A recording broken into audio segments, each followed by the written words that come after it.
Hello. So we finally made it. Yes, it's the end of another season and the end of our, I say our, I probably mean my, don't I here?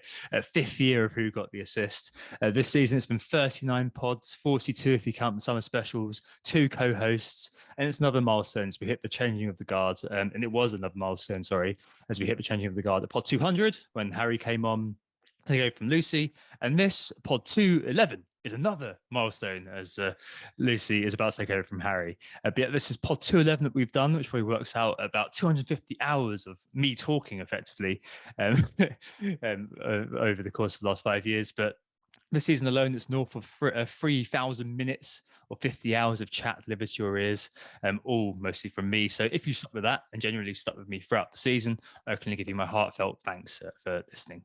And I can honestly say this is the first year where I'm kind of glad that it's all over, albeit there was one final exciting day on the last day, which gave me a reason, or reminded me at least, that fantasy football can be a great barrel of laughs every now and again. Speaking of barrel of laughs, great fun was had at game week 38. The FPL meets in London on Sunday. Incredible turnout. I think we got about 70, 80 managers, something like that, Harry. And I was a little bit worse for wear towards the end. I'm glad we didn't do this pod on Monday because I'd have sounded incredibly hoarse, or as my girlfriend says, like a man. And I hope I was able to speak to everybody who was there before that aforementioned getting worse for wear. But yes, I had the pleasure of meeting up with Harry, for whom this is his swan song, as I mentioned, as co-host, having gainly stepped in to great effect, picking up the mantle from Anthony. What seems like quite a while ago now, but it's only about 11 pods, wasn't it? How are you doing, Harry? Yeah, good. Thank you. Time has flown by. Unlike you, I could have done with a couple more game weeks, both because I've enjoyed being on the pod so much, but also I've had quite a few good game weeks on the bounce that I might have hit my targets if we'd have had an extra couple of game weeks. But we'll get into all of that in the usual parts of the pod before we go into a little bit more of a reflection of the season today. So we are Who Got This. You can find Tom at WGTA_FPL. You can find myself at FPL_Harry. We will do season reviews, the final mini league roundup, announcements for next season. We'll talk about the key features of the season, the key sort of differences maybe over the previous season, and then what we've got planned or what Tom and Lucy have planned for the summer as well. So yes, as Tom mentioned, this will be my final pod unless he invites me back on as a guest at any point next season. But I see them shaking their heads. So this will likely be it. But I'm passing the baton on to Lucy at Lucy Hynett on Twitter. Hello, everyone. I'm here. On the basis of this season, I'm not sure why I'm here or why Tom indeed invited me. And he's wondering exactly the same thing, but he's too polite to say so. And Harry's thinking, well, good, I've got no competition whatsoever. But I shall make up for a lack of points with some enthusiasm, at least for now, for the summer. And then, we can just sit in a barrel of depression for the next few months thereafter. But I'm looking forward to it. Good, good. I hope you're looking forward to it, that's for sure. I'm really looking forward to having you on. And we'll get into the sort of mushy goodbye stuff in just a little bit. But first, let's do the end of season reviews. I suspect, let's kind of mention how we did in game week 38, maybe give a little bit of an overview of how we've done. I suspect that I've come bottom of the three of us, I think. I'm sure, Lucy, you're saying done badly, probably not as badly as me. On the final day, I got 84 -4. I brought in Vardy and Visser. I sold Saka and Richarlison, so that went okay. Overall, pretty decent day. Martinelli, who I started, got 12 points. Elsewhere, pretty decent returns all around. Captain Kane over Son, so I could have scored a little bit higher. But yeah, overall, 220k, 220k, another year in the wilderness for me, sadly. I'm not going to make a sob story excuse, but I will reveal that I've been a little bit emotionally checked out since my partner and I had a bit of a personal tragedy in February. It really put everything in perspective a little bit. And if it wasn't for the pod, new listeners, I think I probably wouldn't have kept playing this year. But I mean, that aside, it was still a difficult season, put marked by COVID, and also, as usual, some bad 50-50s. So you'll remember, if you've been listening to me from the very start of the year, that I identified 3 overriding objectives, tried to plug my gaps from last year, and try to sort out the fact that every season I seem to be on the worst side of a 50-50 or 2 or 3, which messed up primarily with captaincies. So objective 1 was captain with Mikel's algorithm. Last year, I managed 484 captain points, which gave me a strike rate of around 60% with my captain picks, so returning above 7 points. And so I decided, you know what? This is a huge weakness. I'm going to outsource it to somebody who knows better than me. Did it work? No, it didn't. So I nested out with slightly more captaincy points scored, actually, because there were more captain points scored over the course of season 566. But my strike rate went down from 60% to 50%. So basically, tossing a coin is what the algorithm got me this season. I don't blame the captaincy pick of this, of course. You've got to use your brain more than I was. But through the recommendations of it, several key 50-50s didn't go my way. For example, Kai Havertz, 6 points versus Mo Salah, 48 points in game week 9. Antonio, 18 points versus Bowen, 42 points in game week 21. And buying Ronaldo, who scored 4 points, over Bruno, who scored 46 in game week 22. Those aren't the only options and aren't the only instances, but that's a massive 108-point swing through those 3 calls, for example. And that's the tip of the iceberg, but those are points I'm never going to bring back. A couple other things to mention as well. At fploptimize.com, FPL setups thing is quite useful just for seeing how else you've done. I took a few hits this season. Said last year that it went well for me. This season, I've come up positively again through doing the hits, but it's who I took the hits on, if that makes sense. So buying in Rudiger over Reece James and going with the form players. It's a really tough thing to be able to do. I think that's a bit of a ropey objective as my third one. I'm still begin to think, guys, about next season. My head is still a swathe of lamenting those missed opportunities. So, for example, Harry, I said last week, I had Zaha or Maddison I could have brought in for game week 37 to be the captain. Just think I've probably missed out on 60 points there, haven't I, easily? I'm wondering what to do next. Obviously, I want to get my mojo back next year. I feel like the common denominator over the last 5 years has been being on Twitter, sadly, and having a podcast and using it to promote my pod. I think the sad truth is that I'm quite profoundly suggestible, and I've lost my ability to make bold calls through, FOMO and things like that. I'm not playing to the gallery as much anymore, but I think that FOMO and seeing what everyone else is doing restricts me from making those kind of pseudo maverick moves that kind of the non-FOMO decisions I made in the years past, unencumbered by the Twitter fire hose that pushed me on that trajectory. So, yeah. And I don't know. I'll go away and think about it over summer, but it wasn't the best year for me, unfortunately. Cool. I'll go next. A good season for me, to say the least. I got 80 points on the final day with a -4. I brought in Harry Kane and Mason Mount, and I took out Salah and Richarlison as well. So I didn't actually gain very much with that -4 because Salah came on and got his goal, and Kane ended up with 10. But Son 24, Kulusevski 16 were the real winners for me. Having Kulu was the real winner, and then Robertson with that last-minute goal gave me a final push up to about 1.3k. So back-to-back top 5k finishes, not meaning to sound too arrogant, but I'm quite happy with that. So quite pleased over the past couple of years. Don't quite know necessarily I've been quite lucky. I think a lot of the calls you went through, like I happened to be on the right side of them. Like I had Ronaldo, I had Bowen captain, I had Salah captain. I think the only one I got wrong was about last week when I went Ings over Richarlison. So yeah, been pretty lucky. And if I had gone the other way, then I'd be a lot lower down than I am. But got to count my chickens that it's gone well for me this year, hoping to make it a hat trick in the top 10k next year. Nice. You've managed to escape the curse of the podcast. Just kind of reflects it back onto me for a fifth year even, which is incredibly depressing.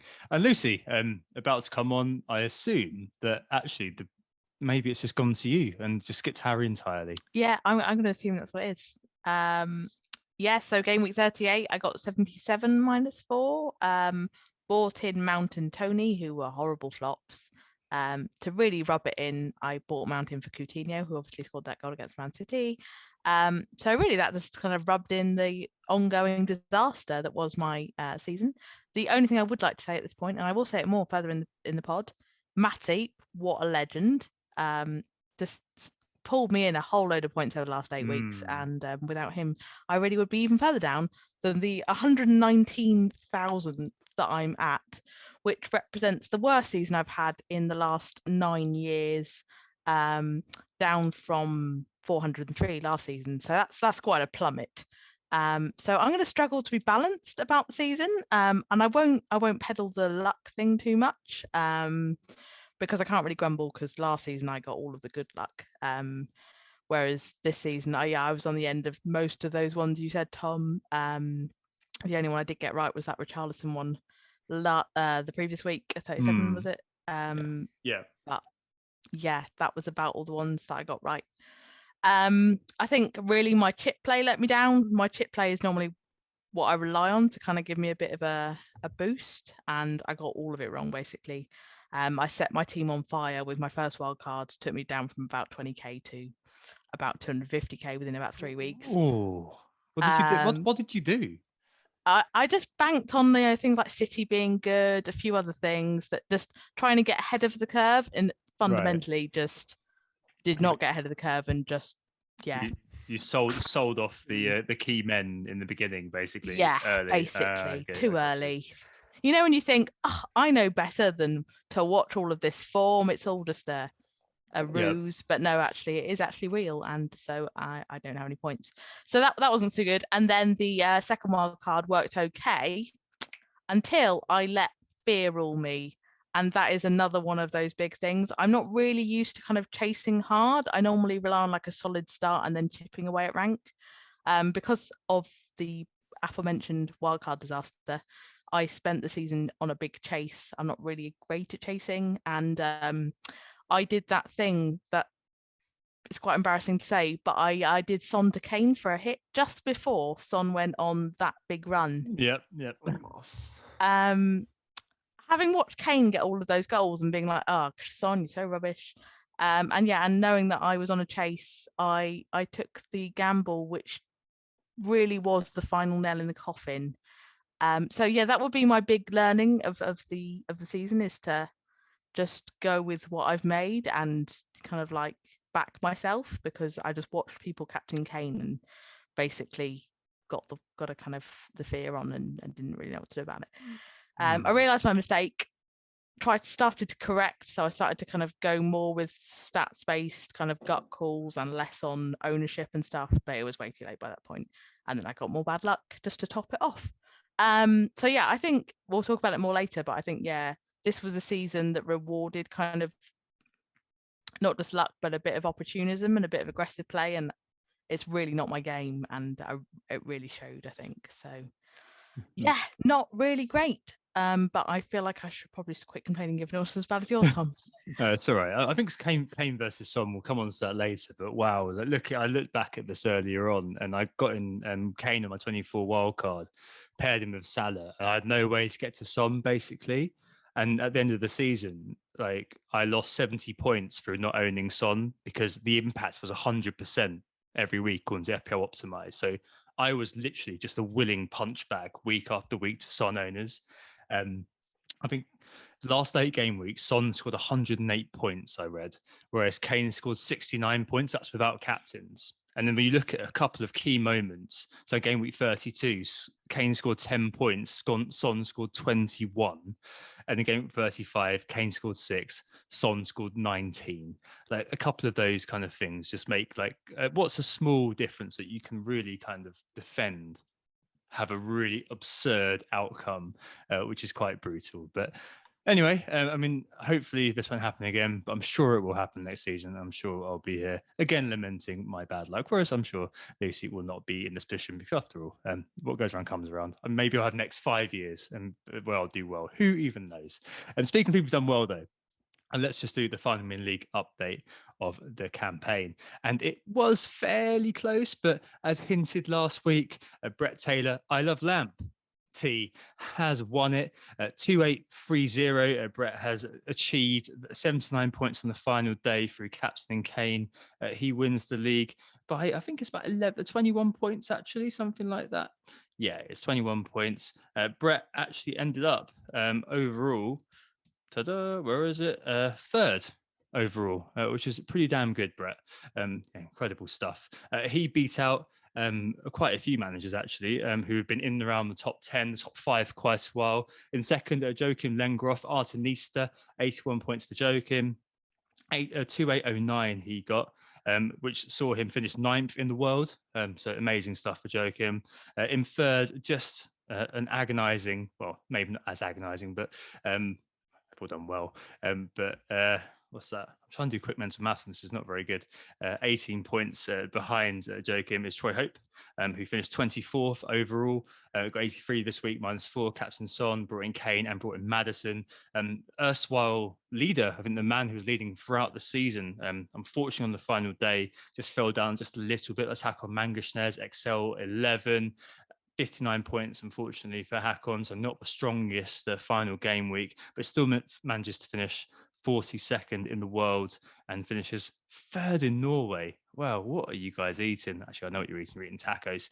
In 5th, Chris Turner, our friend from Net That Hall, he finishes 122nd in the world, gets 85, -4 on the final day, as does Rangers Ryan Mackey. And actually, no, Ryan Mackey gets 68 -4, goes down from 5th to 6th, but still ends pretty well. Really, top 200 is not a finish to be sniffed at. In joint 7th, it's Bruno, number 1, James Coe, with an 88 points this week, and Mouche Arnaud Thirion, 85 points -4 for him. They both, again, do pretty well this season, not to be sniffed at, really think, finishing in 202nd. I think they both finished that. In 9th, Bagon Kart FPL, Santosh Krishna enters the top 10 on the very last day, 87 points for Santosh. And rounding up the top 10 this season, it's Priyansh, with a team name that I'm not going to try to pronounce now. He ended up 275th in the world with his effort, 71 points this week for Priyansh. Very well done, everybody who ended up in the top 10.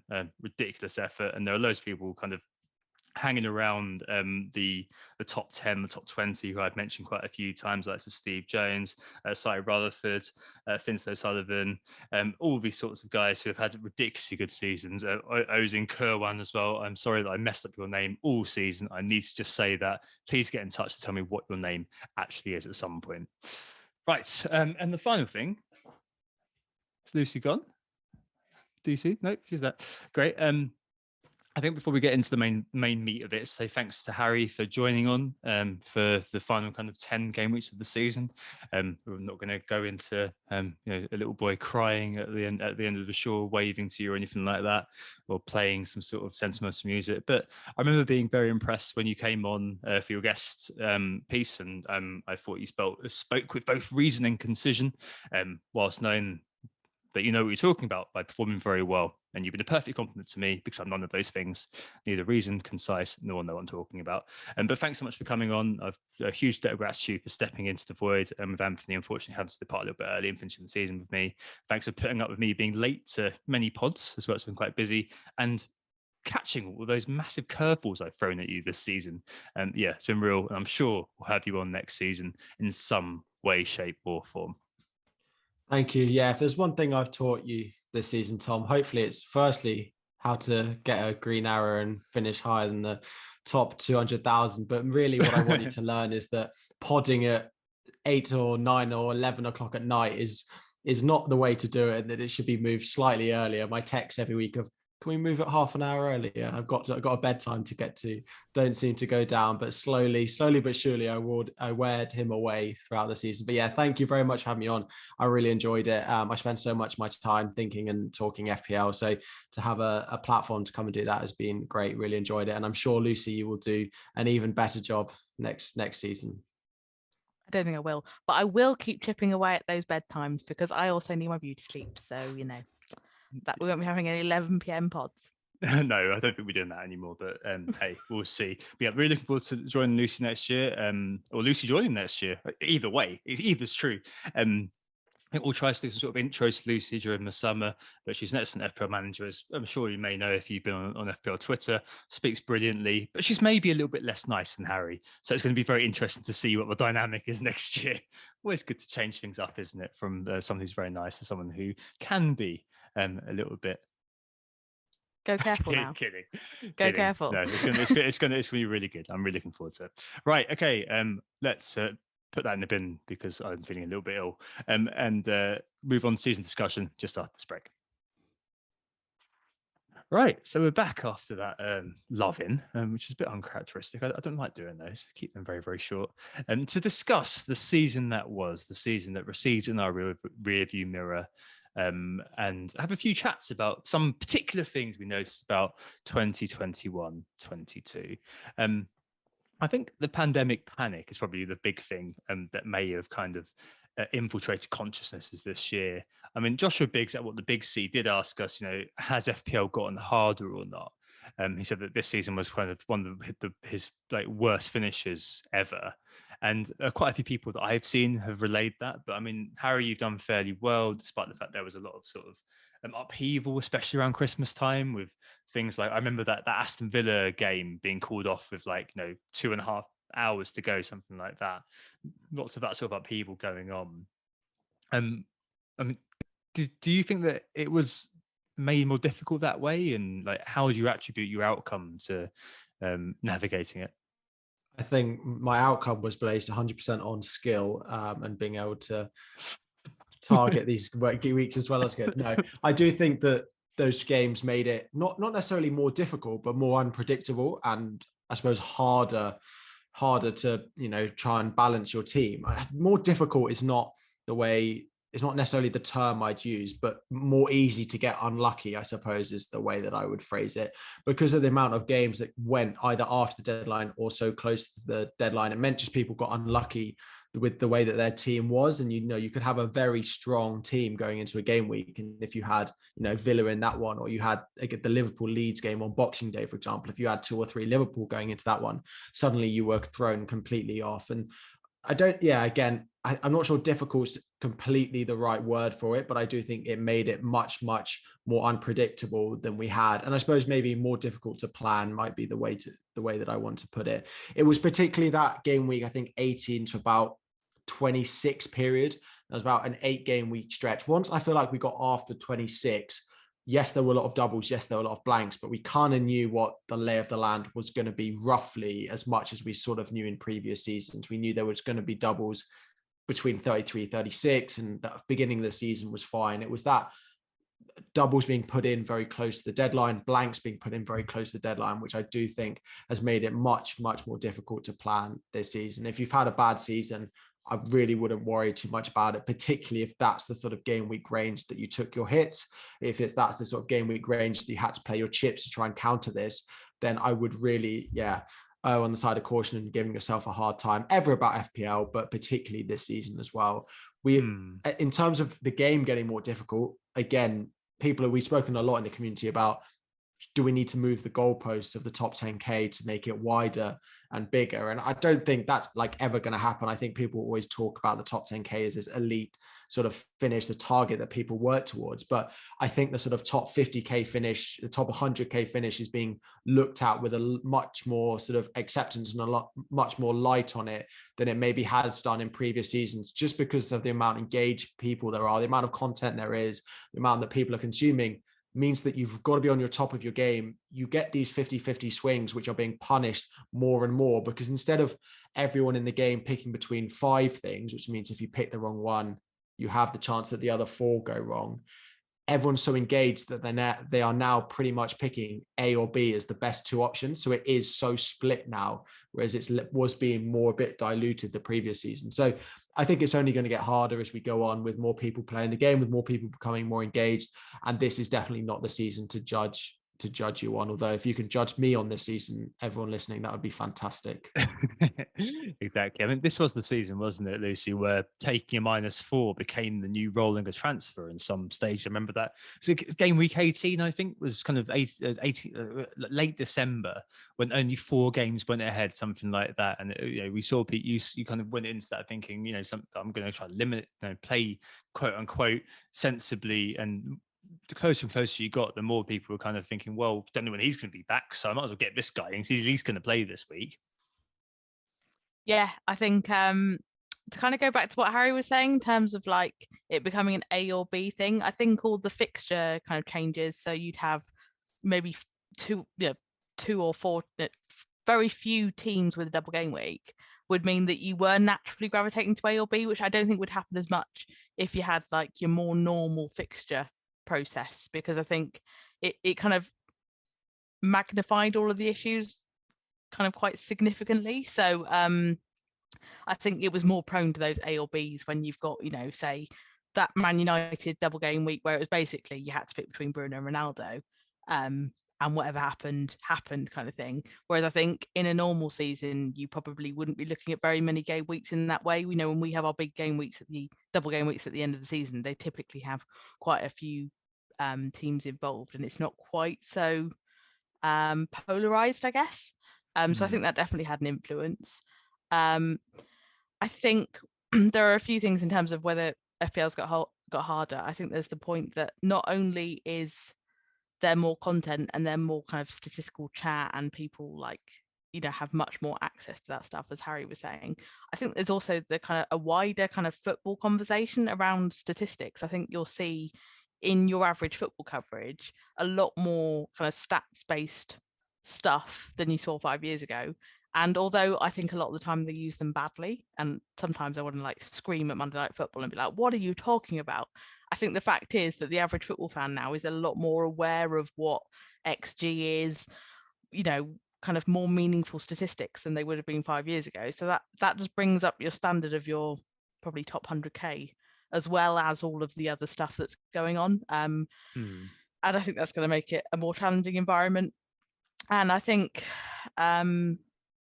the other thing that I noticed on the whole subject of watching football and football stats and stuff, in the pandemic, I was watching a hell of a lot of football. Like, you know, I couldn't go anywhere and there was a lot of football on telly in the UK. Now I can actually go somewhere and enjoy my weekends and try to pretend that Southampton don't exist. More on that later.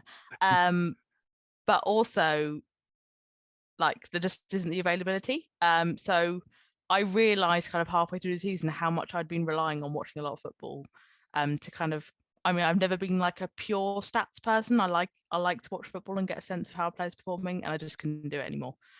So I think that's probably made it harder for me personally. I don't know if other people were kind of into that. So that's interesting. That's really interesting. I think maybe there's like that sort of heightened awareness of how all the different inputs which lead to FPL decisions amongst the general population has bled over into FPL a little bit. I like you were saying there as well, Harry, about how the season there's more scope to be unlucky than perhaps just in general it being difficult. I think that's a really nice nuanced way to put it. You wouldn't find that on Twitter, that's for sure. And I think kind of the key point for me throughout the course of this season was that actually this season, 31,414 points were scored overall, only 31 less than last season. So the same number of points pretty much were scored throughout FPL, but there were more double game weeks. And I think that probably might be the key if you're looking at this kind of AVB proper sort of magnification of polar opposites. There were more double game weeks this year than ever before, caused by a situation where you had less games and lots of sort of gambly behavior, which became the norm. So there's more scope for these split outcomes. And I think that may have contributed to some people's bad outcomes. For me, it's just being a poor manager. But for a lot of other people, you can just put that down to those sort of things happening. But yeah, no, a really interesting season. We've had a few interesting seasons for sadly unfortunate reasons. Let's hope next year is normal and there isn't like a big break in the middle or something. Oh, wait. Qatar. Anyway, let's move on to other things to talk about the game inside the game itself. So the 200 Club, worth mentioning this. So every year we look at the players who hit that magic 200 marker, do its part talisman theory. And throughout the last few years, we've seen it fluctuate a little bit. So last season, there were just 4 members of the 200 Club. That was Kane, Fernandes was the top scorer, Bruno Fernandes. Kane came second, 2 points behind him, and Salah and Son. A year before that, there were 8. Year before that, there were 8. Year before that, there were just 3. Salah, Sterling, and KDB. And the year before that, there were 6. This year, how many were there? Did either of you clock that? And Harry's looking at his phone now, so he can tell me. But did you clock how many there were? I wasn't looking. There are 5 this year. There are, yeah. So Salah won it, 265. Son just behind, 258. That's Salah's best return actually since his 300-point season. So his second best return ever in FPL. Son, that 258, obviously ridiculously good. That would have been the top FPL point scorer in either of the last 2 seasons. Trent, a distant third in 2008, Bowen, who we'll speak about, I'm sure, in a little bit, 206. And Cancelo just limped over the line with 201. KDB and Kane. KDB, yeah, they just came short, didn't they? Honourable mentions for those two, 196 and 192. But yeah, I mean, this season, again, it wasn't the kind of season that we saw in the past when you had 8 different individuals who were all smashing it. For example, 2019-20, which I'm sure a lot of you remember, De Bruyne was top that year. That was when he was quite cheap. All of us owned him. Salah, Mane, Vardy, Trent, Aubameyang, Sterling, and Martial, who absolutely smashed it during Project Restart, all occupied the top of the 200 club. I don't think there's too much to say on this one this year, actually, apart from to home in on Bowen, who we'll speak about later on. But just an interesting one to just mention there. I'll do some extra analysis on that. But the forwards, I think, is the key one to just dig into a little bit, because it was a difficult season, wasn't it? And I remember, Lucy, when you came onto the pod to do a handover. I knew you were going to say this. I knew it was going to be mentioned. Carry on. You tipped the forwards to recover, and they simply didn't, did they? No, not even close, not even remotely. And I thought I'd got away with it, but no, of course, from the annals of your mind came that. Yeah, I think the mid-price strikers in particular were an absolute abomination. I'm talking Ings, Watkins, Antonio. By the way, Antonio, what the hell happened there? Three double-digit hauls in the first 3 game weeks, and then he just went off radar completely, despite not getting injured, which I kind of assumed he would at some point, but didn't really. But yeah, the mid-price strikers, and then of course you had Calvert-Lewin in a relegation battle that no one really expected at the beginning of the season. I can't really get my head around how bad they were, and I can't see that they're sustainable, like in the sense that it'll happen again, because I don't think those clubs can put up with strikers that don't score any goals. Like they've got to get a tune out of them one way or another. And then I think we also saw Liverpool and City in kind of transitional tactical periods where, so you didn't have Firmino as the central striker in the same sense that he had been in previous seasons. You kind of had Mane start up front, Jota start up front. They kind of, changed things around quite a lot. And obviously City didn't replace Aguero and just went with no kind of recognised centre forward, given that Jesus kind of sorry, that message completely threw me off. Yeah. Sorry. What was I saying? Jesus, yeah, didn't really step up, did he? Until no, Jesus just played right wing all the time, really, didn't he? So I can't, given that Haaland will be coming at City, I can't see that staying like it is. So I'm gonna once again try and insist that this won't be like this forever. If it is like that forever, then we're probably gonna have to look at either a recategorization of players, although they just panicked last time that happened and put Sam Maximan as a striker, which was a bit bizarre. Yeah. Or we're gonna have to look at maybe a restructured squad where you don't need to fill 3 striker spots. I don't know. But yeah, could it be the end of 3-4-3? Sorry? Could it be the end of 3-4-3 maybe? Yeah, I think 3-5-2 has to be the default start next season, unless you've got reason to believe. The problem is that every season they will try to counterbalance this by dropping the price of the strikers. So maybe they'll tempt us in with some tastily priced strikers, given that I think we'll see a lot of very expensive defenders. Yeah, I say it before every season, and I'll say it again, that I think 4-4-2 is the most reliable way to get a good start, because it's easier to predict a defender at 5 or 6 million that's going to score points than a midfielder at 5 or 6 million who's going to score points, or a forward at the same prices. There will be cheap mids and there will be cheap forwards that score points. But if you looked at what's most reliable, that I could say, I reckon I could pick 5 defenders who would do it, and I'd probably get 1 out of 5 midfielders or forwards that would do it. So again, especially we'll be seeing, and we'll talk about defenders, but I like the idea of a back 4 again starting the season next season as I have done for the past 2 as well. Not next week, please, Harry, no.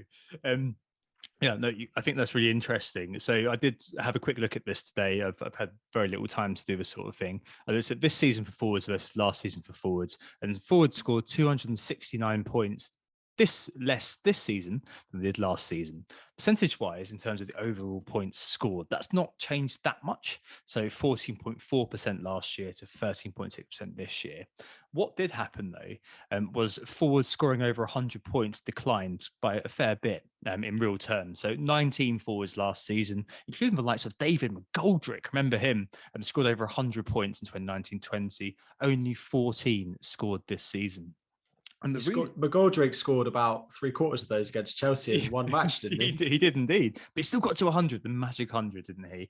And I think Lucy's kind of right in what she was saying, that there are a few reasons why this happened. The drop off of many of last season's go-tos. So Watkins and Vardy, two good examples. Last year, Watkins got 168 points down to 133. Vardy 186 to 133. Patrick Bamford, another one I'd add to the DCL mention. Patrick Bamford got 194 points last year. We've forgotten about him completely because he's only scored 28 this year and simply not been around. And suddenly you've lost loads of points from these vital individuals in the bracket, and they simply weren't replaced in the forward bracket in FPL. Players who would fill the gap didn't step up for a mix of influences and a little situation where literally only Mr. Harry Kane was of any interest to us. Outside of, Richarlison recently and players like that, in and out. Emmanuel Dennis says hello.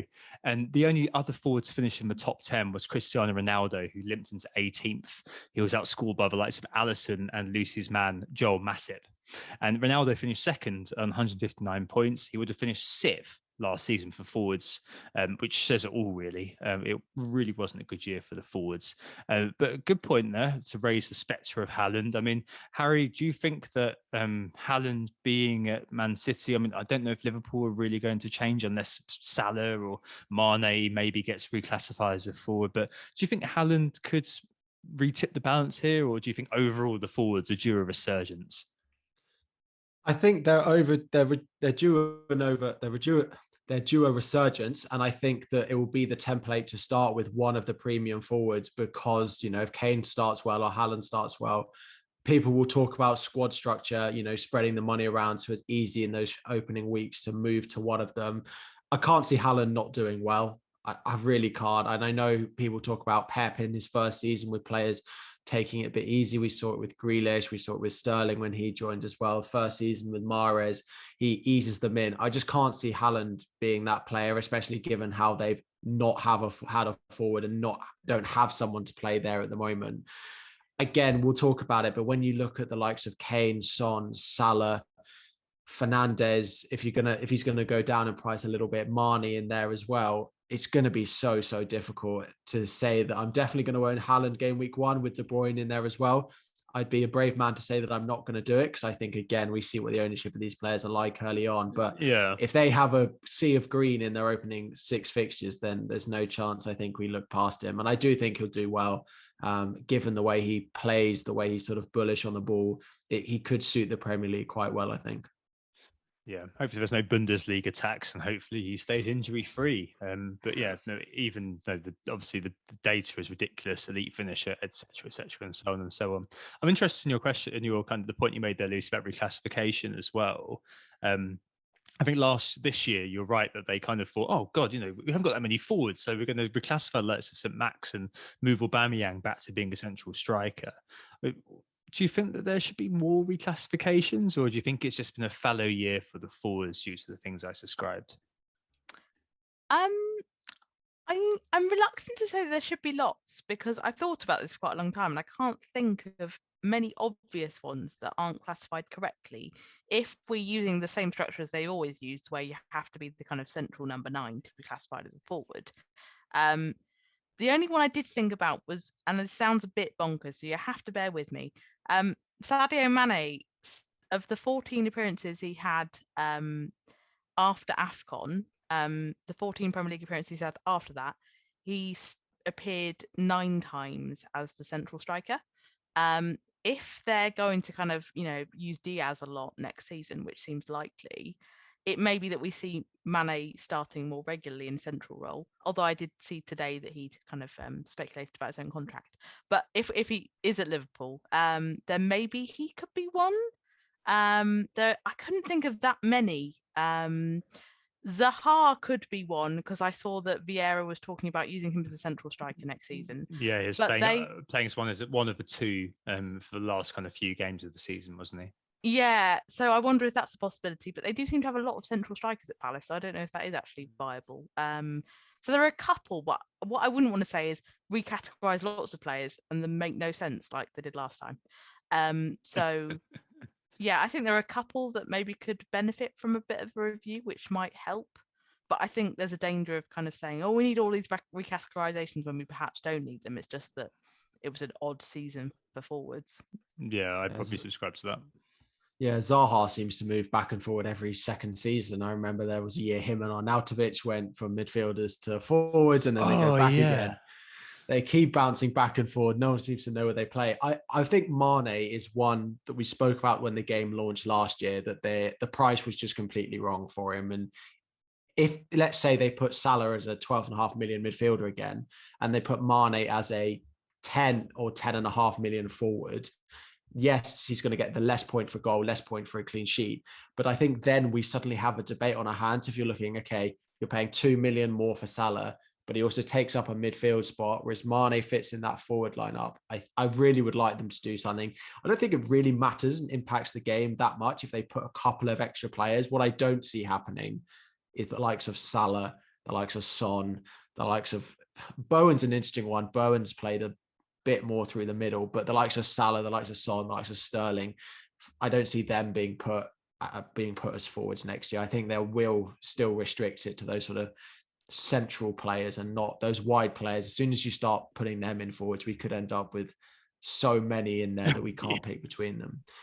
The only thing is that I do continue to debate is why on earth does Salah get a point for a clean sheet? And I still think it's the most strange part of the game that Salah gets as much of a point for a clean sheet as you do from Kante or Declan Rice. And again, they're not going to, I can't see them adding another position. And people have spoken about adding a wing back position, adding a defensive midfielder position. I don't see that happening. But why does Salah get a point for a clean sheet and an extra point for a goal, whereas like Kane doesn't? It feels like the clean sheet point for midfielders is a bit redundant given the midfielders that we end up picking.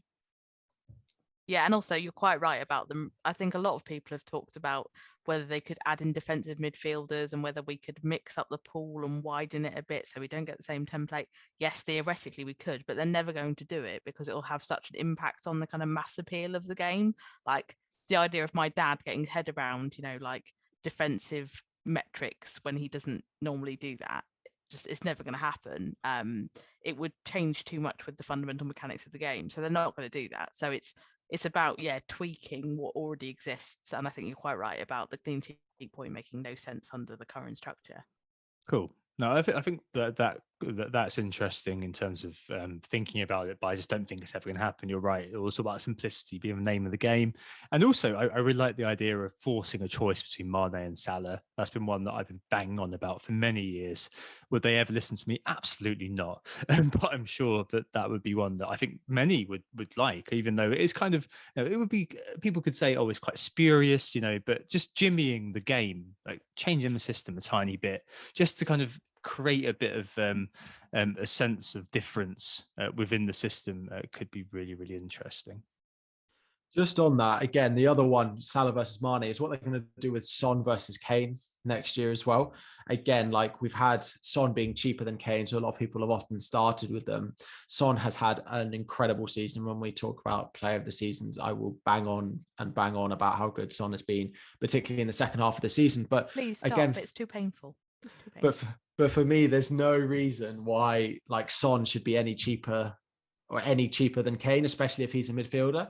And again, if they price them both at 12 million next year, it would be such a debate. Again, Son gets a slightly extra point for a goal. He's probably going to score slightly less goal contributions than Kane you'd expect. But I think, again, if they make them the same price, I just want them to make us make a decision with some of these and not make it really easy like it was with Salah versus Mane this year. Yeah, no, definitely interesting. So the forwards lost a lot of points. Where did those points go? I isolated where it went. It was to the mid-price midfielders. So I looked at mid-price midfielders, so midfielders priced between 6 to 8 million end price, annoyingly, because I don't have the start price and I can't bother to do a VLOOKUP there. I mean, come on, guys, I've got about 2 hours during my lunch break and other breaks to do this.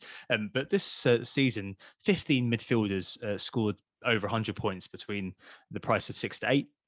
Last season it was 13, but the mad difference is in the overall points scored by those players within that bracket. I know there were 2 less last year, but this is a huge difference. So last year, the over 100-point scorers in the mid-price midfield bracket scored 1639 points, so an average of 126 points each. This season, they scored 2,221 points, so an average of 148 points each. All the points were filtered down into this area.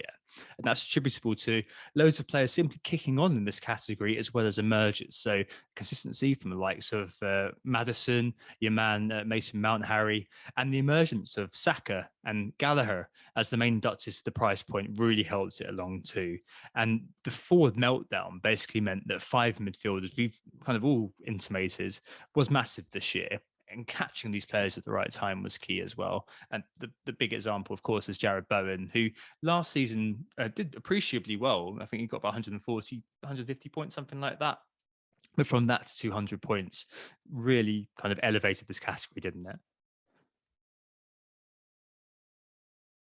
Yeah, I like that. Again, we spoke a lot about them throughout the season. It's not necessarily been one consistently, but there's been enough that have done it from the beginning to the end. I was surprised that you didn't, that maybe we'll talk about them as the defenders. I think there's been a lot there, but these mid-price mids, and I think there'll be a lot of price increases for a lot of these options in here as well. So like Saka will go up, Bowen, as you'd expect, will go up, Mount will go up. A lot of these players will see price increases, which again, it's going to make it difficult for us to try and afford the likes of Son, Salahs, and Kanes when these cheap mids that we think are going to be the ones who are going to be the enablers in our teams are not going to be the enablers in our team. Saka will go from 6.5 to 8 million. We'll see Bowen up at 7.5 as a minimum. We'll see Mount up at probably 8 million. Foden will go up. We won't get a Manchester City midfielder at 7 million like we do this season. So again, it seems even more difficult next season to try and look where on earth are these cheap options going to come from, which may be why we talk a bit more about the defense and starting with a 4 at the back or something, because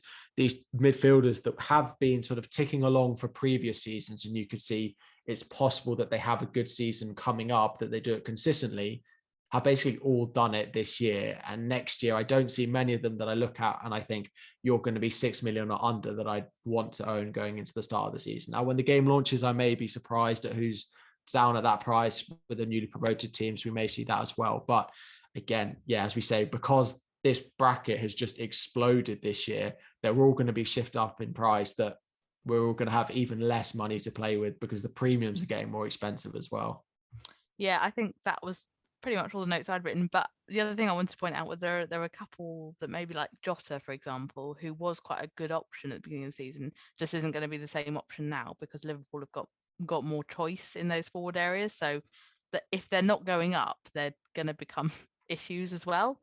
So I think it becomes quite a complex one to navigate. The only thing is that maybe we'll see some teams that perhaps weren't kind of fancied this season. I'm thinking maybe if Everton pulled their socks up, but maybe not. Maybe if Saints aren't so diabolical for the second half of the season, but we won't hold on to that either. I think we might be looking at other teams that perhaps have underperformed, or even like the Newcastle phenomenon, where like a lot of their players probably will be priced differently, but maybe there'll be some options there. I think we're going to have to be a bit more resourceful about it. Going on to what you're saying kind of about the defense and kind of 4 at the back, I've seen people going mad about big at the back, and I think we'll see another price shift for the Cancelos and all those kinds of James, those kinds of ones that were under Trent. So I think they'll go up as well. So there could be some tough decisions between which of those premium fullbacks or wingbacks that you take, and therefore whether you consider their centre-back counterparts instead. So I know, for example, Laporte became quite a strong option this season because he was that bit cheaper. Obviously, that gap closed as more people cottoned onto it. I don't think we'll see an option like Matip next season because I don't expect that he'll start as consistently this season because Kanate will probably play. But those kinds of options might be the ones we're forced into as well, because I think that not only did those mid-priced midfielders do really well, but obviously the premium defenders worked quite well as well. So I think if I'm right, I think it's going to be quite a difficult one to get a well-balanced team this season. Yeah, I mean, we definitely will see that. I mean, we say every year, just as a caveat to all of this, that all the prices are going to go up. Who am I going to choose? And we'll always find a way of doing it. It's not like inflation. It's not like the cost of living crisis in the UK. Salah won't suddenly be unaffordable like your energy bills. He will still be affordable with a certain level. There'll be a cap or something like that. Anyway, but yeah, big at the back being the norm. I think that's definitely something which was a thing this year. I mean, as Lucy said, the centre backs, as they always tend to, became more in focus as the season became close to this climax, because they've got that 90 minutes, they're likelier to start, less likely to be subbed off, etc., etc. As a cohort, defenders scored more points this season than last season, 107 more points. And it was the first time since 2018-19 that 2 defenders made the 200 club. And 6 defenders were in the top 20, doubling last year's tally. So Laporte, Joel Matip, one that would have gone unnoticed by a lot of people. Van Dijk, Cancelo, Robertson and Trent made up the top 20 this year, when last year it was just Stuart Dallas, who was the highest scoring defender last year. Hey, blast from the past there. Robertson and Trent, who were in the top 20. And of those top 20 defenders, there's a huge difference this season compared to last, which probably elevates why big at the back was so important. Last season, the top 20 cohort, they scored near enough 2,700 points. This season, the top 20 defenders scored 3,000 points near enough. So 300 points gained season on season amongst the top 20 defenders. And again, I think that probably is kind of feeding into your initial point way back when, Harry, about big at the back. I think that it's definitely going to be perhaps a sign of things to come, and a sign of the sort of thing that we've been banging on about for years in WGTA for long-term listeners. Yeah, definitely. I mean, I finished this season with 5 defenders. I do think there's a possibility that there are some that maybe we haven't seen be that consistent this season. I'm thinking, where's the Spurs defense going to be priced at going into next season? Sessegnon, Doherty, so maybe they're cheap options in defense who are not going to get quite the same price increase. I do think there's a limit to how far those defenders are going to go. I don't see Trent being 9. I just don't know why. He should be for the points he scores, but I'm just not sure I see them doing it. And if Trent's not going to be 9 and he's 8.5, then Robbo's still going to only be 8. I still think they'll be good value even at the prices that they are. We're not going to be able to own them all. James again, Rudiger going, but who's going to be in the Chelsea defense, for example? The Spurs defense is definitely the one that I'm looking at, thinking how much are they going to stretch this? How much is Sessegnon, Reguilon, Doherty if he's on? I think they'll buy wing backs, won't they? Yeah, maybe that's what it is. But are they all going to come in and be 5? They're still unlikely to be as much as the others. I agree. They will be cheaper, I think. Yeah, so 5.5 probably max. Yeah, it probably won't be the names we're talking about, but 5.5 for the Spurs wing back if they have a nice start, compared to a 7 million Reece James who scores 12 and then 2 every week might be the way that we end up going. Yeah, we all end up with Luke Shaw at 5 million because everyone had Luke Shaw, didn't they? That was the thing, wasn't it?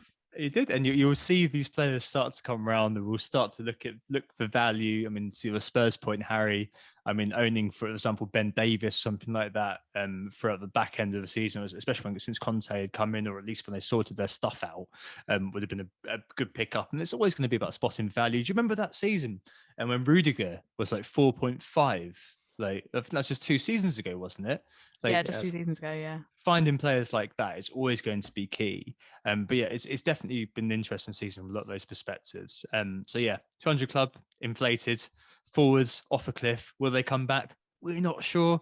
The mid-price mids, they're all going to be priced up, so they're all going to do the premium mids next season. The midfield category is screwed, according to Harry.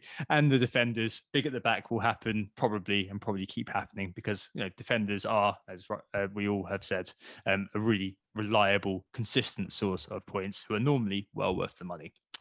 Cool. All right, let's leave that there. I'm sure there'll be a lot more remonstrations about how the season has gone throughout the course of the summer, or maybe not.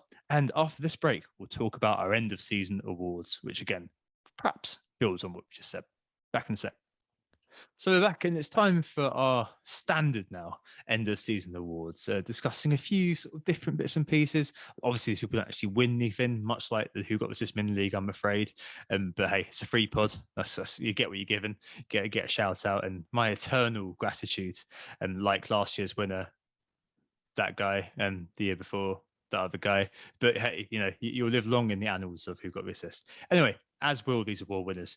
So we look at the best goalkeeper, best defender, best midfielder, best striker, flop of the season, cockroach of the year, that one player you just couldn't shift. That could be name something else, but hey, I'm not going to go there. Player of the season and surprise package of the season. Just name a few things we'll go through. Let's start in goal, goalkeeper of the season. I mean, I initially was thinking, guys, like Ramsdale.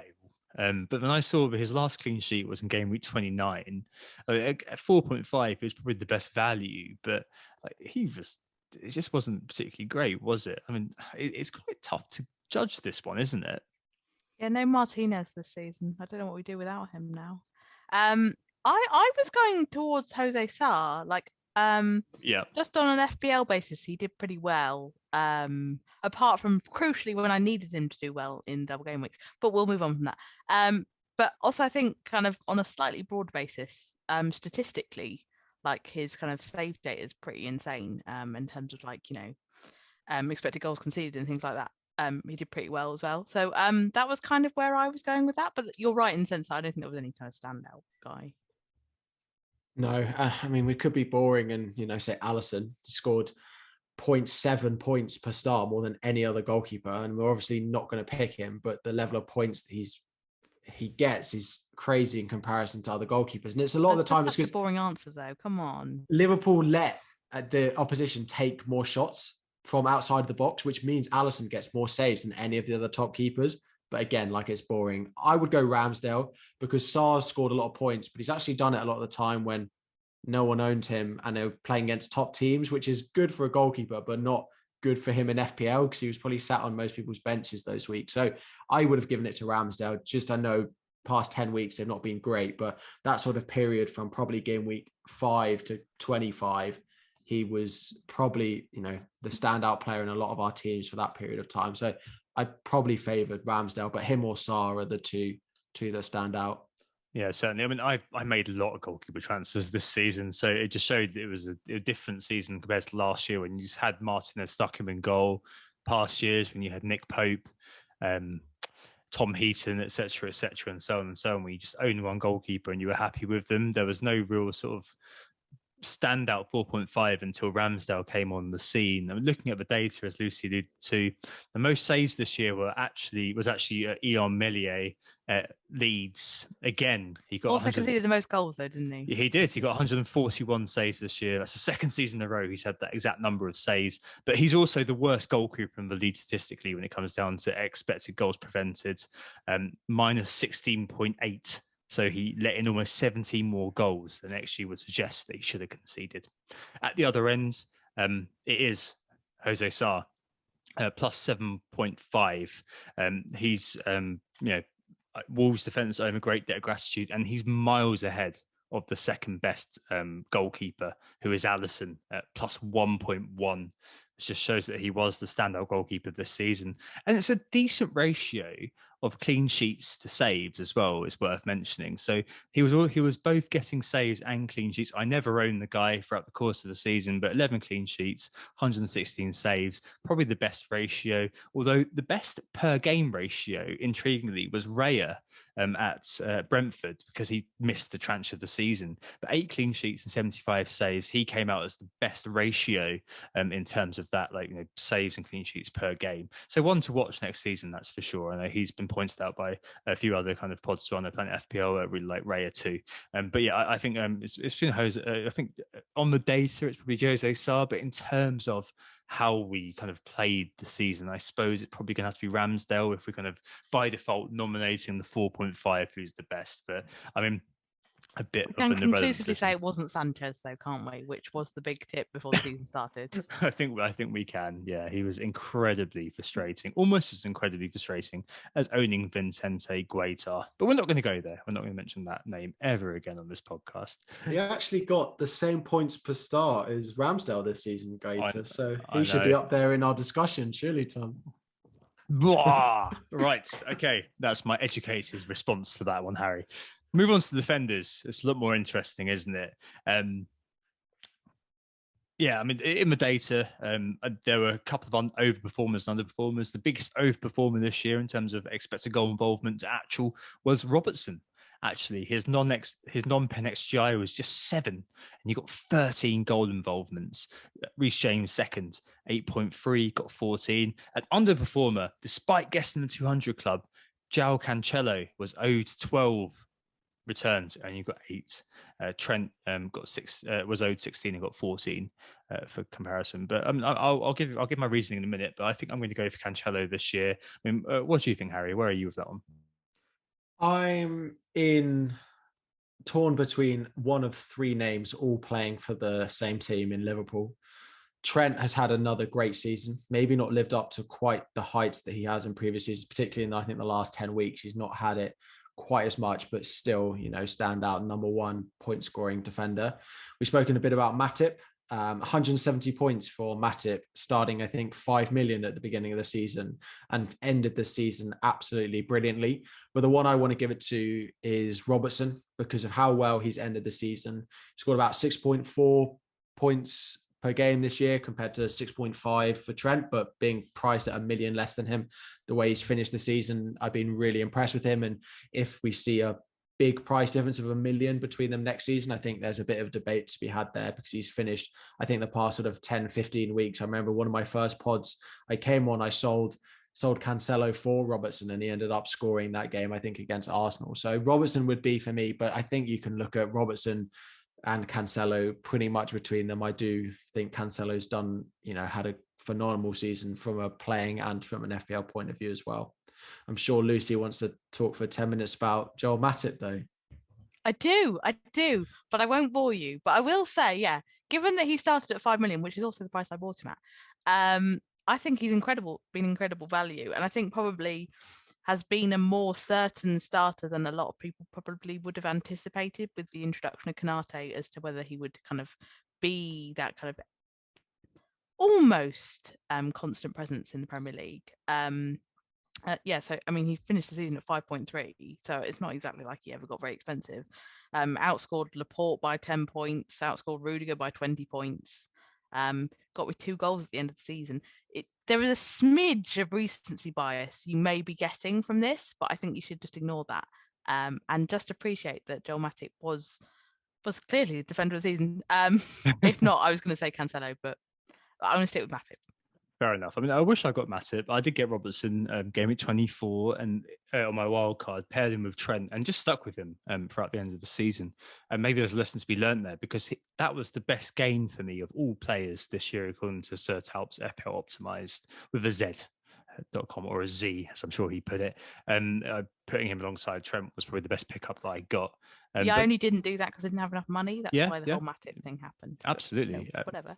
But I think from an FPL point of view, is why I put the case forward for Cancelo. I mean, I'm not going to ignore Trent's continuing brilliance, but Cancelo had the highest XG among defenders and the second highest XA, fairly distant second, it should be said, to Trent. But what I really like about Cancelo's performance this season was that for me, he really felt like this kind of the second act of Big at the Back, because alongside Trent, he made many reconsider how important it was having more than one big ticket defender. I'm not talking about kind of in the informed sort of core. I'm talking more in just general FPL playing base. Just because Cancelo was brilliant because he did loads of jobs for loads of people. He was both high scoring defender and also a defender who covered a treacherous City attack. So you couldn't trust midfielder, you couldn't trust a striker for City for sure. So you got Cancelo in, he did that job for you, but he also exploited their defensive solidity. So member of the 200 club, for the first time. And I feel like this year, just because of what he's done for the Defenders Union, I give it to Cancelo. But yeah, I like the Robertson call, Harry. And you're right that if next year he ends up being 1 million cheaper than Trent again, Trent obviously has the higher name recognition to some extent, and that would be interesting. I don't think they were that different up this year, were they? I think it was was it a 0.5 difference? I think it was at the start of the year? 0.5, yeah. Yeah. And then 1 million over Van Dijk, or 1.5 million over Van Dijk. Cool. But I suppose if we talk about the 5 subs, and we didn't mention it very much so far, that if there are going to be 5 subs next season, well, there are going to be, does it make the centre-back slightly more appealing? Because unlikely that they use that change on a centre-back compared to how often it's likely to happen that, you know, Liverpool are 2-0 up at half time and he goes, all right, Tsimikas, off you go. Robertson, rest you for the Champions League. Whereas Van Dijk will play pretty much every minute playing at centre-back. So I wonder if the centre-backs become a lot more appealing next year because of that. Now, we don't want to spend, I know we've spoken about the changes to the game, but the one that I would love to go in line with the 5 sub rule is one or 2 clean sheet points at half time, just to try and help navigate those early subs that there are going to be. So maybe 2 clean sheet points after 45 minutes and an extra 2 if they reach the 60th minute as well. So to try and counteract what could happen with those early subs next season. Yeah, and if it's a City defender, you know, you're basically printing points because Pep doesn't make subs, does he? Despite campaigning very vociferously for that number of changes. But you know, that's interesting. At Laporte was the highest scoring centre back in terms of non-pen XGI the course of the season. So one that's worth mentioning. I saw this good article in The Athletic about how City have really picked up in terms of their set plays over the last year. And I think they scored the highest number of goals from set pieces this season than any other team. And Laporte will probably be central to that. So quite an interesting one for next year. Sadly, we probably won't get the Matip situation. I know that my man, Big Mike / Craig Dawson, for many people, including our friend Ross Epper Raps, did very, very well. Yeah, I think that's an interesting one next year, especially if you get a player, you know, in the Macaulay sort of mould, who knows where the goal is, so to speak.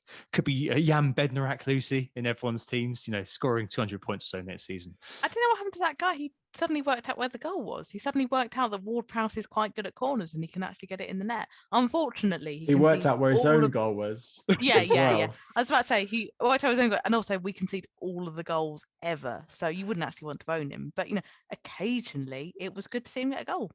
Yeah. Moving on. Yeah, maybe he'll score the 1 in the 9-1 or something like that. Anyway, we don't get 1 in the 9-1. It's a 9-0. Come on. But it will be. They're all in his own net during that game. It will be next year. Next year he'll get the 1, taking up to 0 points. Right. So I think we're kind of Cancelo-y, maybe Robbo-y around there. Interesting. Midfielder is probably one where, do we just default to Salah here? And maybe this is one where we start to kind of merge into other categories a little bit. Harry, Son getting 13 non-pen goal involvements without pens is just amazing, isn't it? And this is why I would put Son there. And this is why when the Premier League awards came out, I didn't want De Bruyne winning it and I wanted Son winning it, because what he's done without penalties is unparalleled to what people have done in the past. We see Salah scoring goals. We've seen Kane scoring goals, Van Persie in previous seasons, but they've all had penalties to get the amount of goals that he's done. You also look at the goals that he scored. Danny Ings got the same number of non-penalty goals. I'm just going to point that out. Well, he should have won Player of the Season when he was there as well, shouldn't he? But I just think the goals he scored, like he's seen the goals at the weekend outside of the box with his so-called weaker foot. He's done it from both sides this season.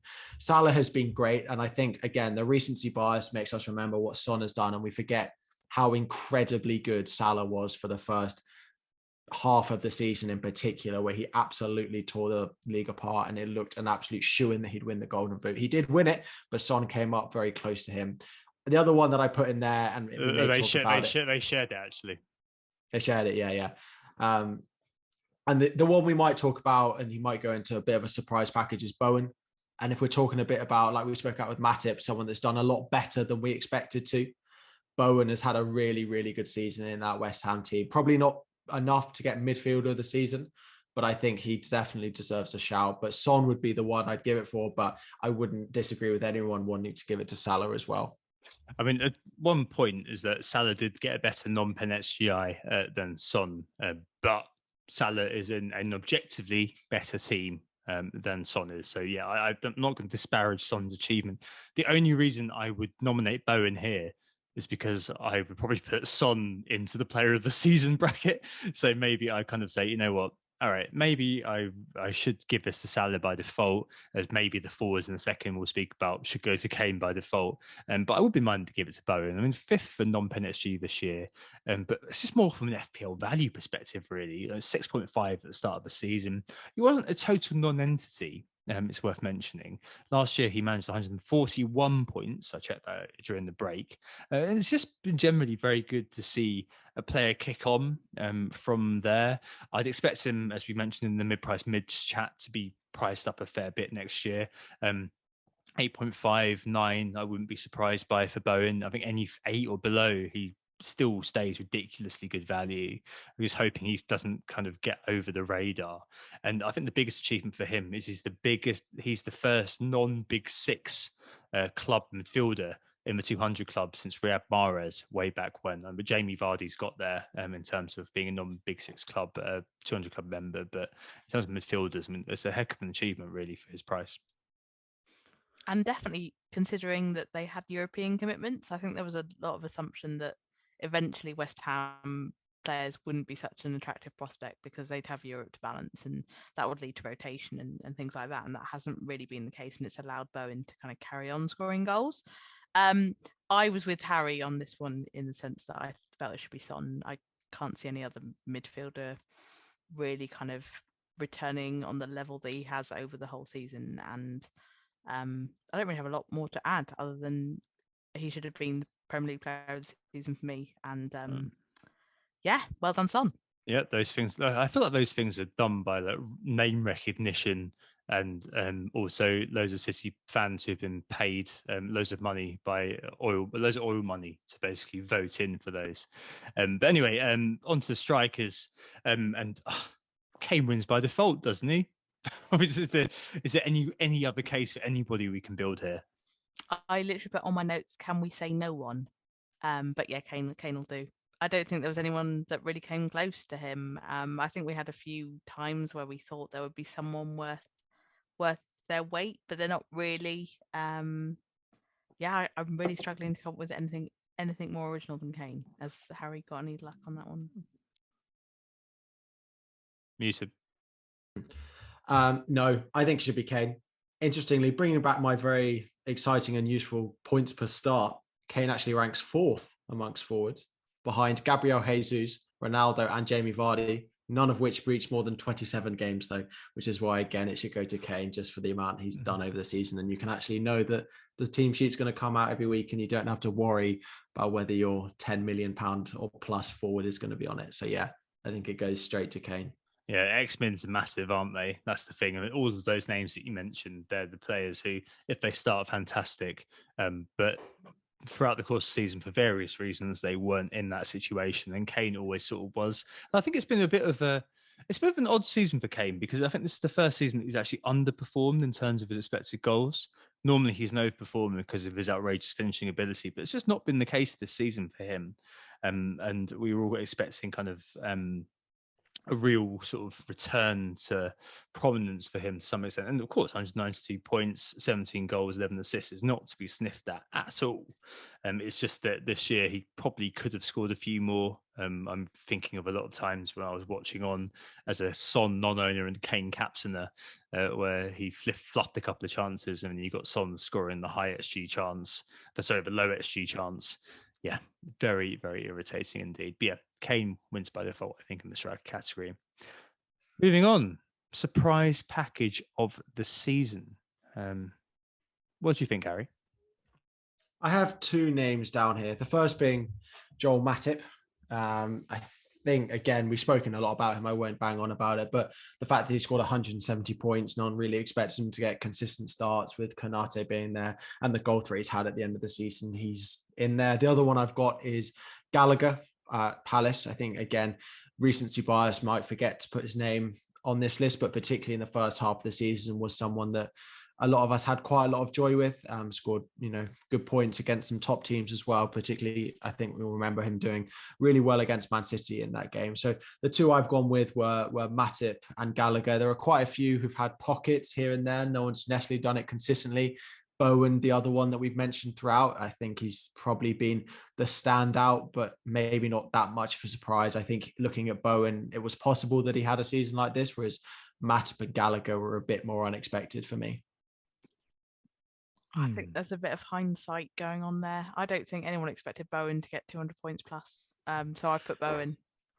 Yeah, maybe not 200, but I think it was 170 was reasonable for Bowen. 140 last year.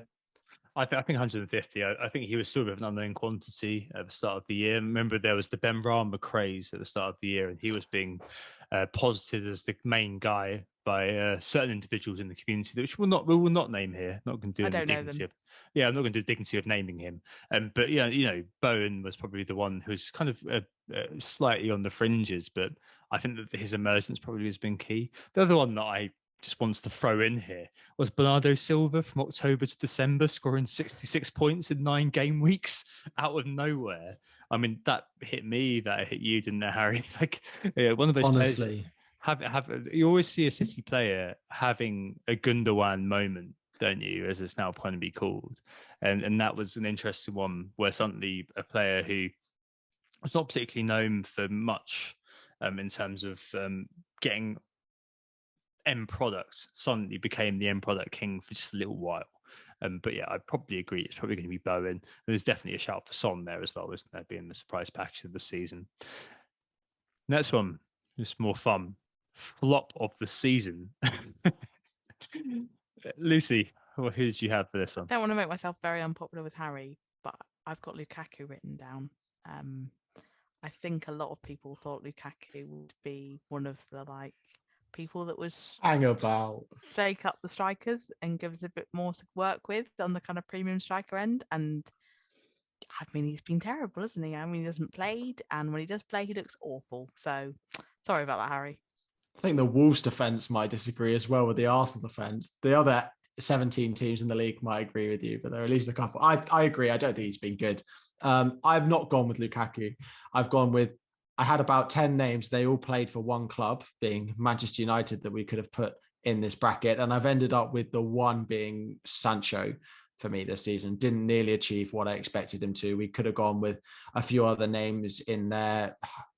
Rashford didn't have a good season. Maguire, don't want to spend too long talking about my thoughts on Maguire as a centre-back, but I've ended up with Sancho for me being the biggest disappointment from what I thought he was possible of achieving more than anything.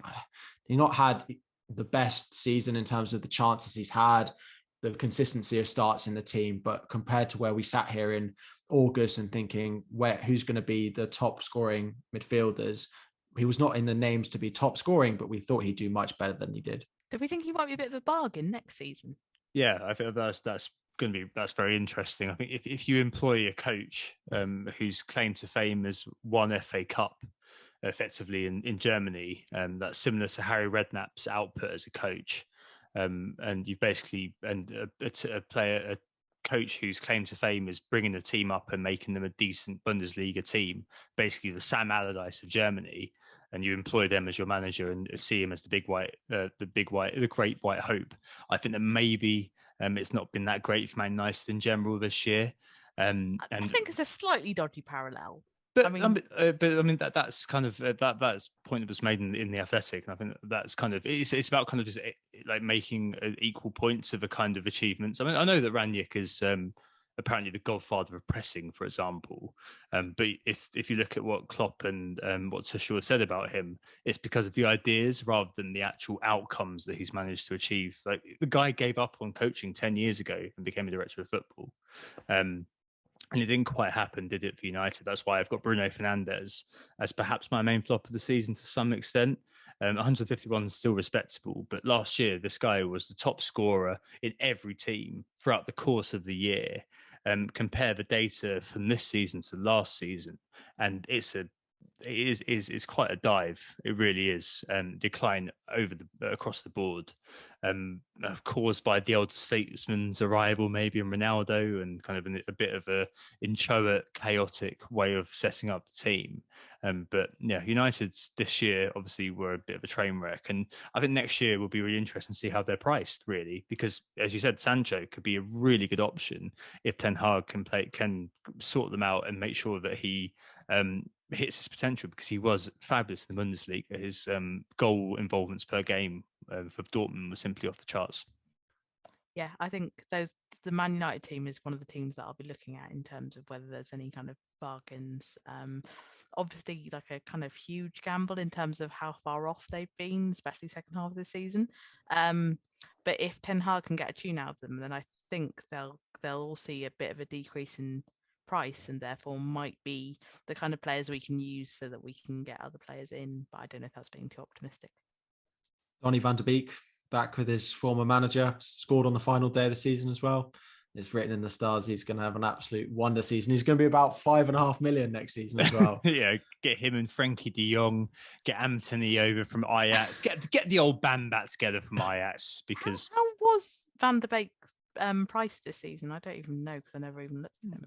I think it's at 6.5, wasn't he? Yeah, and it will for sure go down. Down, yeah. Yeah, that'd be an interesting one. I think United in general could be quite interesting. I don't know about the defence. We'll need to see. But I think, as you said, I think Sancho, if he does get kind of 8-ish, that could be quite interesting. The thing is, if you've got a Sancho at 8 and you've got Bowen at 8, it depends on the fixtures, doesn't it? If you're looking at pricing those players, but you could see Sancho having that kind of breakout season. It could be a year of transition for him, and it could really happen for him. But yeah, interesting. Quite a few different examples there. So Lukaku, maybe Sancho. I think Sancho does make a lot of sense, just because the amount of people who are kind of saying, "Oh yeah, well Sancho could be my game week 1 team." This time last year, or at least later on this time last year, and United in general, just something very good. The final one before we move on to player of the season is cockroach of the year. That one player who's stuck in your team that you just couldn't shift, the sort of player who just hung around, stunk out your team for ages, and created that kind of player that you had to end up taking -4 or -8 to remove. And in some cases, you removed him to be met by a goal or assist by the guy finally. Harry, what about you? There are 3 names that I want to put in this. The first one is Bernardo Silva. The first half of the season, I had 10 game weeks where I started with Gundogan, then I went to Foden, then I went to Bernardo Silva. I think 10 weeks I owned a Manchester City midfielder. I got a total of 1 assist from them. So I think those 3 together go into that bracket. The other one I think everyone is probably thinking is Emmanuel Dennis. I ended up holding him because he had a double, then he had another double, and then he had another double, and I ended up keeping him. He got sent off. He was my captain, honestly. I think him, and the final one is Martin Odegaard. I think I owned him for 10 weeks, returned 4 times, 3 of which were on my bench, and only once he came in off the bench. But Dennis is the one that comes. How on earth he ended up in my team for quite so long, because the amount of doubles he had, and he didn't do anything in any of the doubles, has to be the man that I give this award to. He needed to win some sort of award this season. Without any expletives, it definitely is this one that he gets. Oh, dear. Emmanuel bloody Dennis could move to West Ham if Sujan Shah, that famous ICK, is to be believed. Lucy, what about you? Realised I hadn't muted myself there. I actually feel quite bad saying this, but it's Broja, or Broja, or however you would like to pronounce it, but I will be using the Albanian pronunciation. Broja, I just think I had him out of hope more than judgment, and the problem was he actually made it to the end of the season for me, I think, mainly because the strikers, as we've talked about, were completely useless.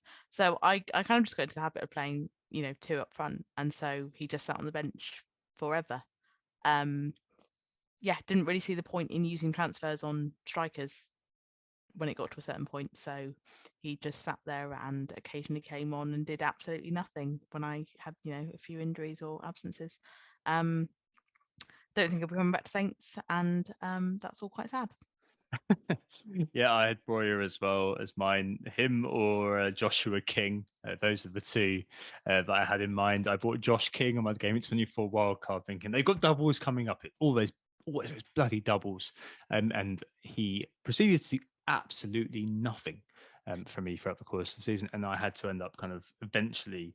I think I took a hit to remove him. I think he survived actually several hits. I think he survived 3 or 4. And you know what? The one thing that really annoys me, the one that sticks in mind for me about Josh King, is that I sold him and I bought Raul Jimenez the week he got sent off versus Leeds. So I sold King for a -2, which is actually -6 because I sold him for Jimenez, who ended up getting himself sent off. A final slap in the face from the Norwegian superstar. So annoying. But yeah, Breuer, I missed all of his returns. I had him for the tail end of the season because he was cheap. And he was being effectively contained, and to some extent seemed to have lost his mojo a little bit. And I think with I think Breuer as basically well, since the Abramovich stuff started, he basically just went really off cliff. I think he maybe. was quite distracted by it, but Maybe, and but the thing with Breuer for me personally was that he was the one who managed to block 6 pointers, from like sort of, Davis, Martinelli getting a random assist, those sorts of players, just through coming on for 10-20 minute cameos. That it was that sort of level where probably I should have just realized, what, he's points dodging, just shove him third bench. But hey, it was one of those things. Honorable mention to my goalkeeper Creviles this year, especially owning Vincente Guaita. I think it was one of those things where you have kind of just one of those moments with a player where you own him, every now and again. I think he got a couple of clean sheets, which was fantastic. Those are the days when he got a clean sheet, but then Ramsdale would go and pull out a 12-pointer, and then Guaita next week, Ramsdale would pull out another 12-pointer, and there'd be Guaita conceding in the final minute against Brighton through faffing, effectively. So buying him was and still is an abominable decision. But I think it in line with the forwards being terrible, it has to go to a forward this year. And for me, it's Breuer, but I can completely appreciate Dennis as well. It's nice to see you've got over Gaeta. It's not still haunting you. No, definitely not. Definitely not. I think it's more a figure of fun for me, really, isn't it? One of those players you put in the Hall of Shame in the Rogues Gallery and you never speak of or think of again. Bloody Jack Butland, what legend! Right, let's move to the player of the season. I didn't own him for until game week 37, and as I mentioned, I missed out on several points. Probably about 80, 90 points, and I was his punch bag I was an owner's punch bag for the back end of the season. But I mean, recency bias aside, I still think that Son's achievement in terms of this expected goal involvement, his actual goal involvement, what he's achieved this year, really makes me think it's got to be Son. Like in the past, I've given it to likes of Mane. And Mane a couple of years ago really kind of put himself out as being a comparator to Salah and kind of dropped off. But I can't see that with Son. Like, I picked him up last year as being kind of one of those sort of like cut price premiums, and then in Talisman Theory didn't follow up this year really, just because I kind of went with Kane because his data was always quite good. But you've got to give it to Son really for what he's achieved, and just the ludicrous finishing ability that he's got with both feet, as you mentioned, Harry. And it's performing like that earned Bale a £90 million move to Real Madrid. I mean, Son is obviously 29, not over the hill by any extent, but it's incredible that he's not really kind of been linked to a move away to one of the bigger kind of leading lights.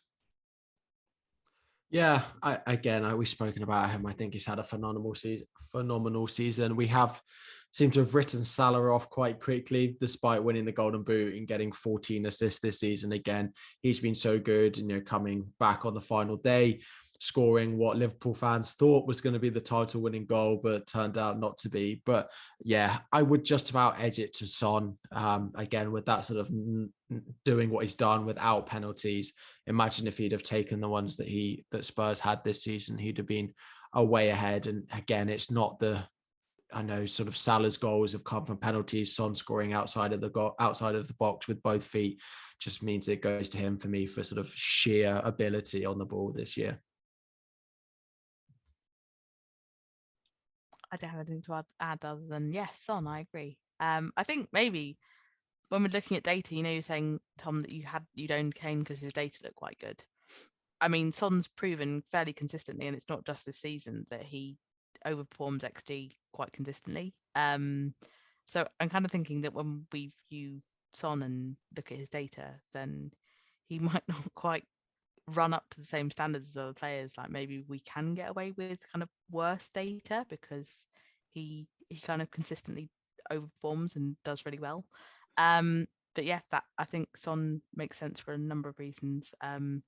Salah, as you said, did really well. It feels a bit boring saying Salah these days. I think we've become so accustomed to Salah doing really well that yeah, we kind of almost take that for granted. So yeah, I'm going with Son. Cool. Yeah.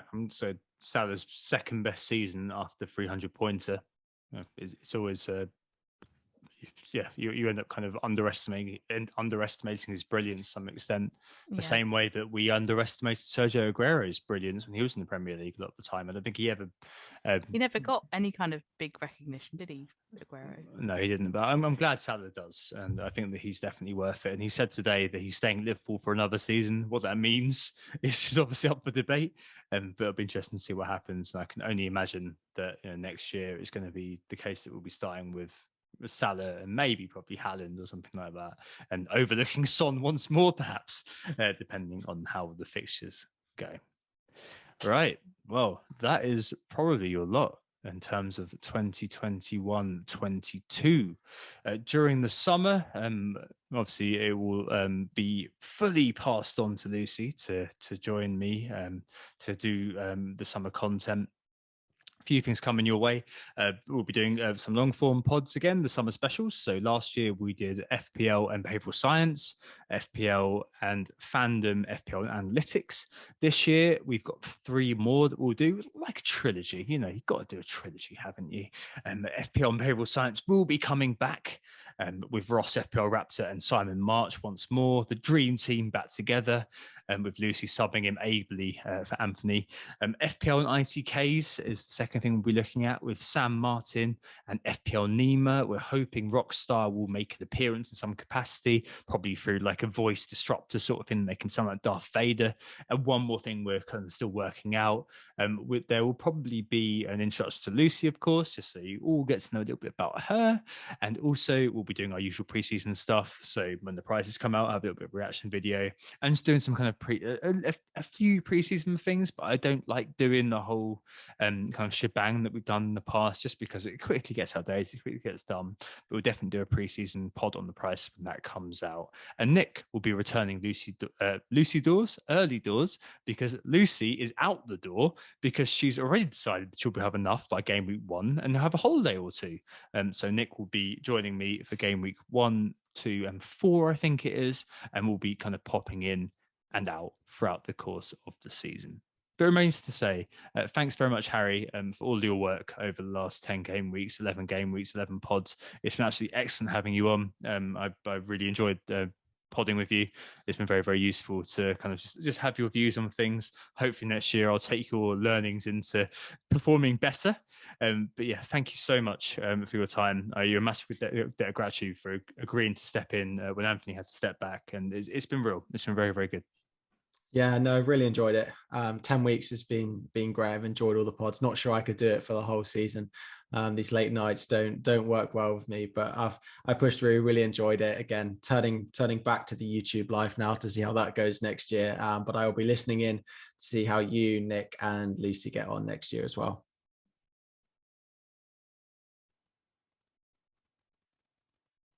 Lucy? Sorry, completely missed my cue there. No, it's going to be quite I mean, I could just seen Harry's got some great insights, so this will be a bit of a intimidating kind of thing to step into. But I'm looking forward to it. And based on this season, I will say that the only way is up for me. But then again, there's a podcast, so maybe it's not up, but we can only hope. But looking forward to it. I'm sure it won't be that bad. All right, one last time. Thanks for listening. We were Who Got the Assist. Hope this assisted you throughout the course of the series. And thanks so much for listening. Enjoy the break, and we'll be back with you during the summer months, and definitely when things start to ramp up again. We're all off to enjoy a really nice break. I mean, Lucy, obviously, it's been very difficult for you throughout the course of this season being on this pod. Harry, it's been a great 10 weeks. And to all of you, thank you very much again for listening, and we'll speak to you very, very soon. Goodbye.